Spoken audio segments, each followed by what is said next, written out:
talk some more with Scott Pearce. This is a beautiful place. We're not telling anybody where this is. Come on, go ahead and go first. Thank you. We're not telling anybody where this is. It's fun. It's a fun place to be. Yeah.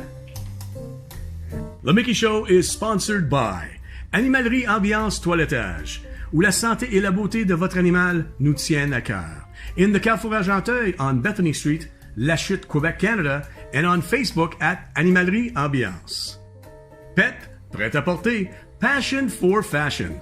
Located in La Chute, Quebec, Canada, right on Main Street, and on the internet at mudpep.com. Hi, Scott. Thank you for coming to our show today.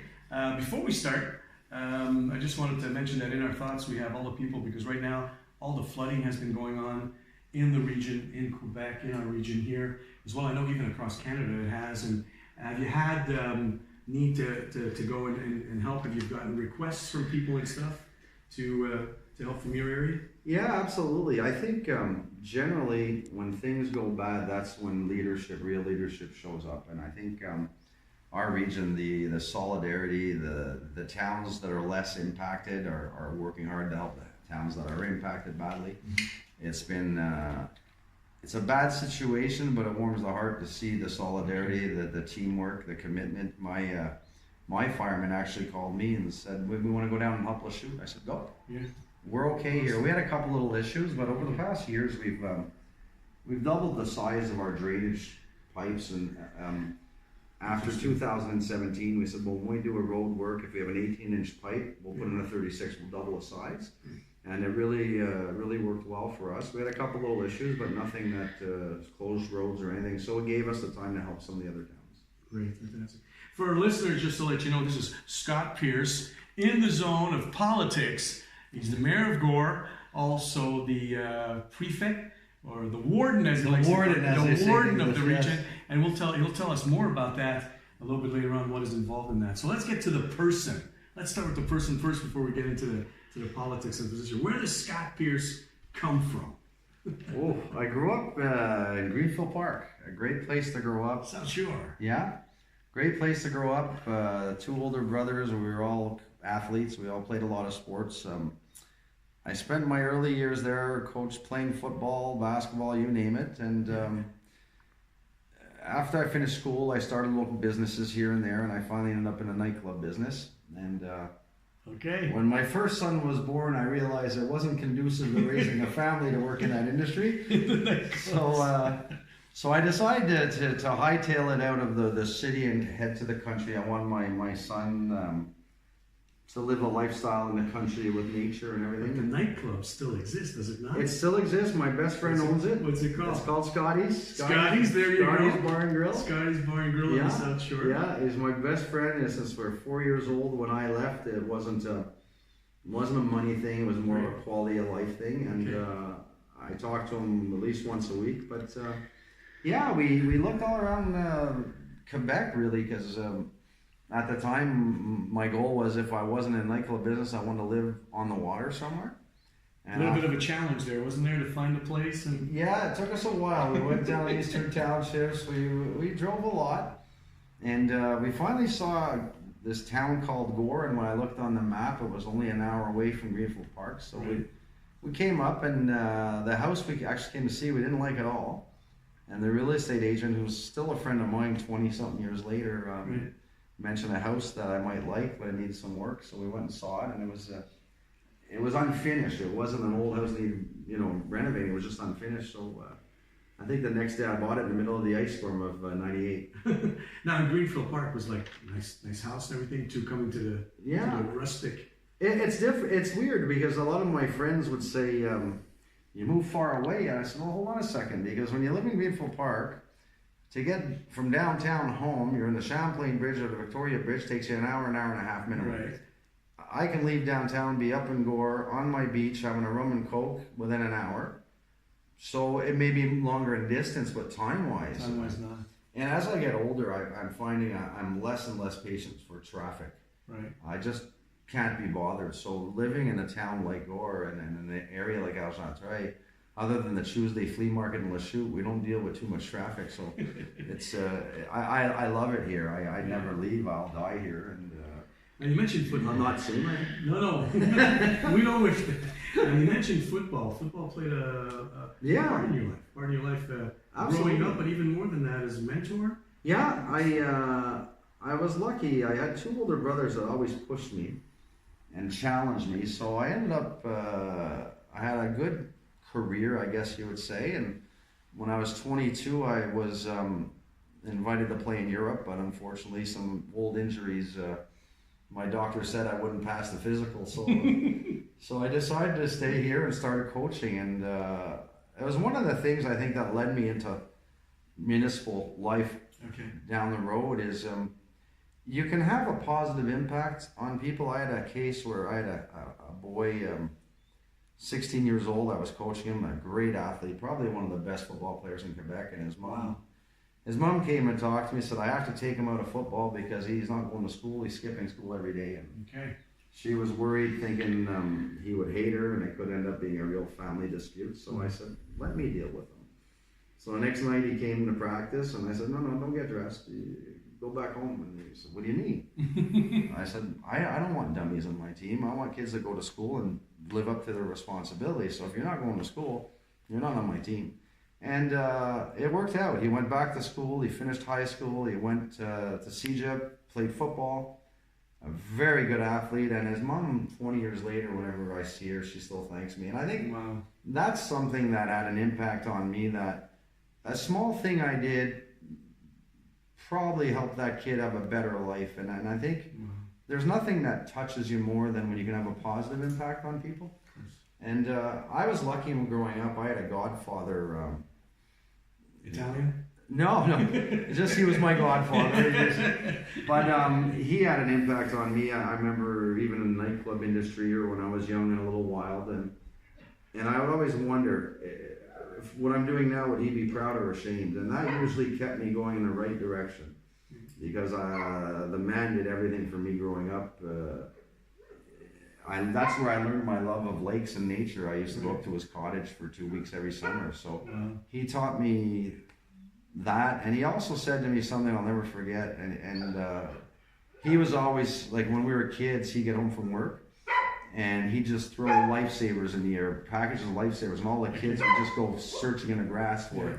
And he was always trying to do treasure hunts for the kids and stuff. And he once said to me that someone who lives their life without helping others has wasted their life. Right. And to me, that meant something coming from him.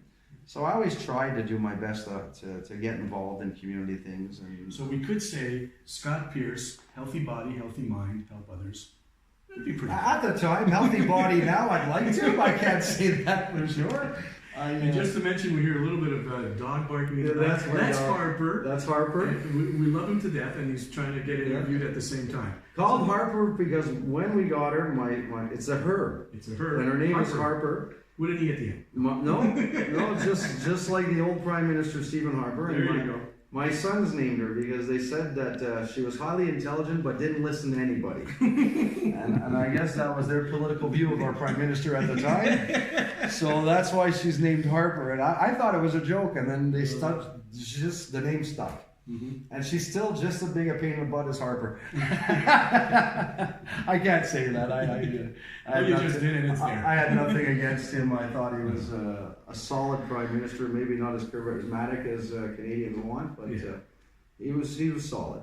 So you get to Gore, get the place, and you notice nice place, rustic. Things missing in the region, in the community.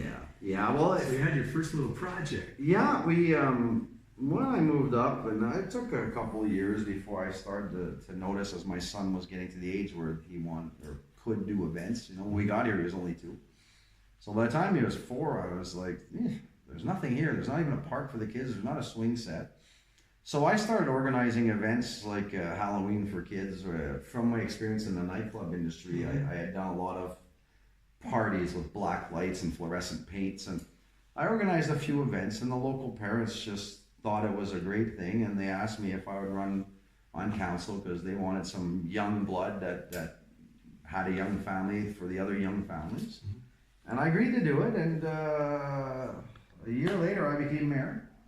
After 1 year on council, and The fun thing is for me is when we had no park, and I talked to a few of my local friends here, guys, you know, and we ended up, the town had some land, but there was nothing on it. So we went out one Saturday with a cooler of adult beverages and some chainsaws and clippers and started to try to clear an area for a park. And everybody that stopped would ask us what we were doing, and they said, well, we'll be back. And they'd show back up like an hour later and help us out. And we had people who were giving us donations. And wow. I think we've been lucky here. I've been real lucky. I've had some real good people that got involved in the community. That the success Gore's had as a community is not because of me. I think it's because the people around me and they trust the fact that I'm here for the right reasons. I may not always be right, but I work hard and I try to be fair and I try to advance things for the community. And I've had residents come up and just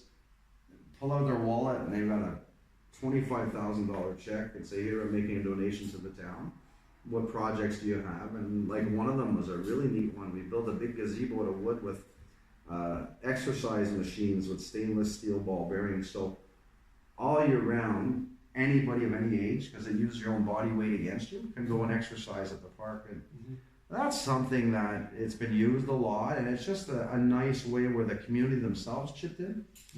Because I find it's always easy to spend taxpayers' money. I prefer when we have a project to try and get grants and do that fight with the governments to sell your ideas for your community. And to me, it's hard at times because small towns, we don't usually get treated like the big cities when it comes to government funding. But when you have local residents willing to chip in and donate, that just touches your heart. That just gives you the energy to fight for more. And I've been real lucky. This segment, that was Scott Pearce, the man. The next segment, we're coming back shortly. We're going to change a little bit the setting, and we're going to come back and talk about the intricacies of municipal, regional government, challenges, successes, all that kind of stuff. On the Miki Show with Scott Pearce, we'll be back shortly. On revient. Le Vieux Château Restaurant, continuing a tradition of excellence for over 40 years at 797 McGill Street, Hawkesbury, Ontario, Canada, and on the internet at Le Vieux Château. Location Madden and sales. For projects big or small, we have it all. Your equipment for rental and sales. Just at the corner of Lafleur and Bethany Streets in Lachute, Quebec, Canada, and on the internet at locationmadden.com. With the last segment of the show on the Miki Show, all right, on newtv3000.com, I got Scott Pearce with me. We're now going to, some of my crew is playing some of your toys, okay?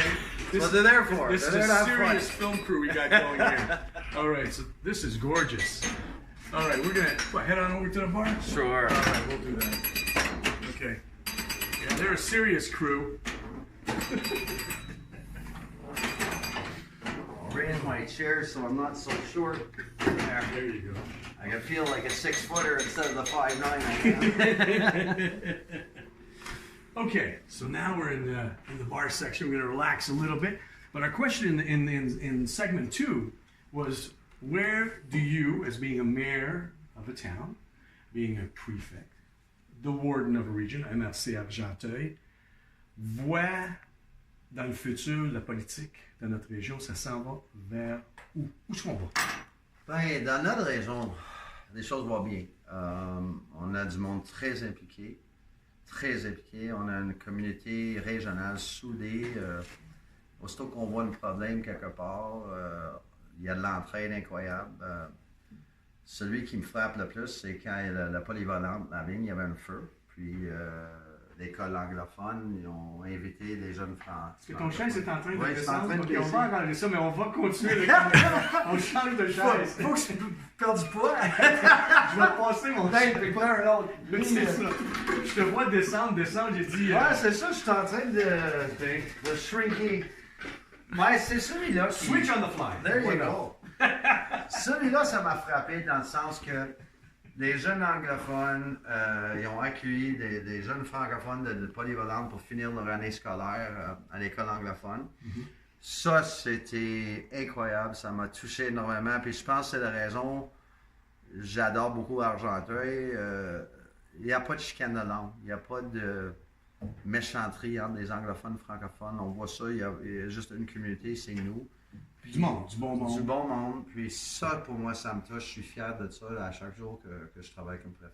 Tu as mentionné la vigne, l'école, le développement du centre sportif. Oui. Tout ça, ça a vraiment changé.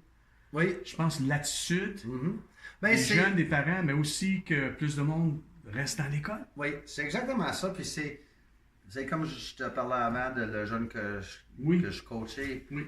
Le taux de décrochage scolaire était élevé. Puis là, on a décidé de construire un centre multisport. Puis on voit depuis que c'est construit, les jeunes garçons, c'est plus les garçons, finissent l'école à un pourcentage beaucoup plus élevé. Et d'autres choses que je trouve fantastiques, depuis les dernières années, on a souvent des jeunes de chez nous qui deviennent des joueurs de rugby pour l'équipe du Canada ou l'équipe du Québec. Alors, j'ai toujours dit, moi, d'un gars qui vient de la Rive-Sud, où est-ce qu'on a toutes des infrastructures de sport, que les athlètes ici étaient aussi bonnes. C'est juste qu'il n'y avait pas les infrastructures. Alors, on ne veut pas être d'un grand ville, mais en même temps, on veut avoir les services et les infrastructures pour nos jeunes. Puis ça porte des fruits, les enfants finissent l'école de plus en plus. Alors, c'est complètement positif. Ouais. Puis on fait d'autres choses avec Guy Marino, le coach d'haltérophilie. On l'aide Guy, le club Barani de gymnase. N'importe quelle activité pour les jeunes, je pense, les mères, on n'a jamais eu des débats trop longs. C'est pour les jeunes. On va travailler chercher des subventions, puis on va le faire. Puis on voit que nos jeunes, de plus en plus, ils se démarquent en sport et en éducation aussi. Justement, une des autres choses que je suis fier, l'année passée, on a perdu un résident de Gore, un monsieur qui était tué sur dans le routière à 329. C'est un monsieur de Saint-Eustache qui a tué sa femme. Okay. Il a tué un de mes résidents. Et à Wentworth, on avait un gars, Dan Darlington, un gars fantastique, bénévole partout. Lui, il a décidé dans un accident de moto. Alors, l'année passée, on a commencé un événement annuel pour une bourse d'études. Puis, on a ramassé le premier soir 15 000 que ça va servir pour aider nos jeunes parce que ça coûte cher aux parents d'envoyer un jeune de Gore, de Harrington ou de La Chute à Cégep. On parle d'un appartement ou un auto, puis le gaz. Alors ça, c'était notre but dans le nom de les deux messieurs qu'on a perdus. Cette année, l'événement s'arrive, on va le faire encore le 5 juillet. Un événement exceptionnel. Puis encore, c'est la même chose, c'est des anglophones, des francophones. Puis c'est ça, la bourse. Il y a une pour un étudiant anglophone, puis un pour un étudiant francophone. Alors, notre façon de travailler ensemble, ça continue même dans ça. So bilingualism, not a problem. Not a problem. It's an asset. I think, I find it's funny because I love speaking French to my French mayors and French friends, and they always want to speak English to me, so we end up going back and forth. And one of the things I do, which drives some of the mayors crazy, is... and the mayors get involved now. Every week or two, they'll give me a new French word, one that I've never used. So I practice it for about 2 weeks until they tell me, okay, shut up, you got it, you understand it, we'll find you another word. And it started off with farfelu and convivial and rendement. And now they're getting into some words that wow. But it's fun for me. If you live in Quebec, I remember my son, funny story, my son was about 16 and he's saying, well, I don't need to learn French. All my friends are English. And I looked at him, I said, son, you're 16, eh? Yeah. I said, you know that 16-year-old girls in Quebec, 90% speak French?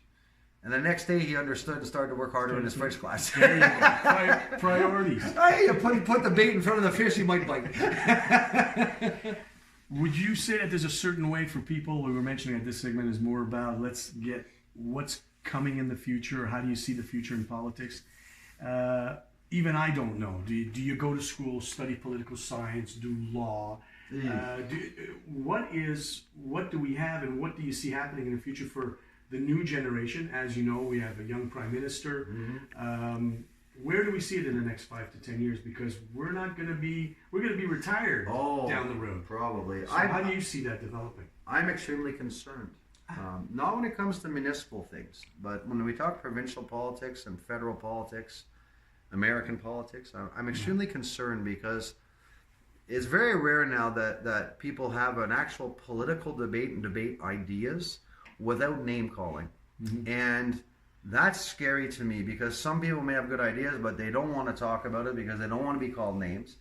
And I think any time that we stop debate by intimidation, that's not good for the society we live in. I've seen more and more of it, and it scares me, and I fight against it a lot. I think it's dangerous. I mean, we don't have to.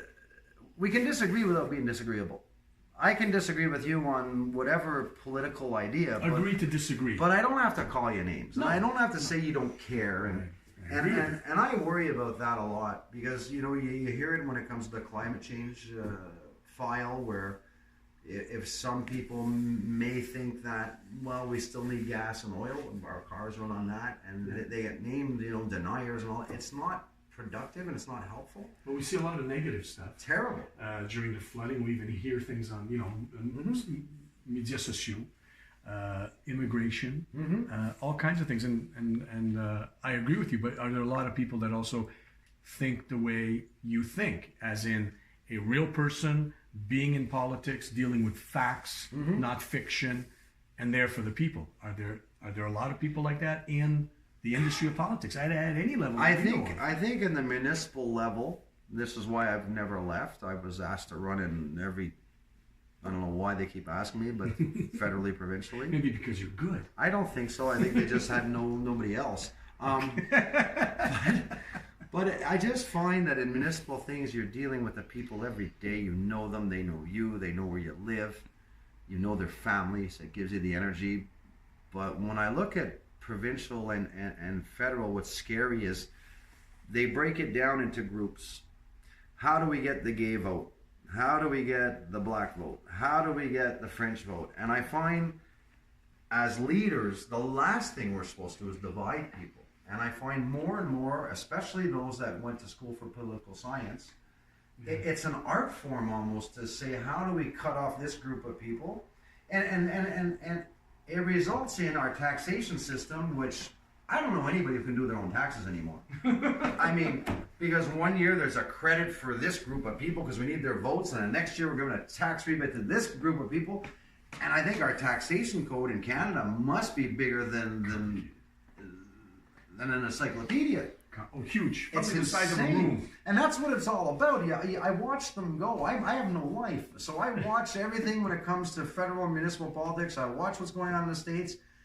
And I guess I have a talent because I can feel out the... You can say it. Bullshitters. There you go. Very easily. And you watch them go, and I'm like, oh my God, I know you're saying that, but what you really want is that. Exactly. And my wife tells me, you got to stop. You got to stop because you don't sleep at night. I said, but it just frustrates me because as leaders, we're not supposed to divide. Right. We're supposed to unite and help. And all I see lately is just division. And I think it's not good for our society. And that's why I love municipal, because municipal, you don't divide your population. You unite everybody around whatever good cause, like or a fundraiser for a scholarship fund, whatever you're doing. Right. And I think I'll never, I mean, as much as they asked me, I actually said to one party that asked me to run federally, if they asked me if I want to run, I said, yeah, if I could be leader, but they never called me back. Scott, Mr. Pearce, nice to see you. Nice to spend time. Prefect, Warden of the Region MRC Argenteuil. Vraiment un plaisir. Pleasure for moi. And thank you so much. Now, who's going to be next on the show? Well, you're going to have to follow us on social media, that's for sure. And we will be airing this shortly, and we will tell everybody where to go. So from the Miki Show and from our guest, Scott Pearce, at a location that's beautiful, but we're not going to tell you where. You don't want to turn it into a tourist place.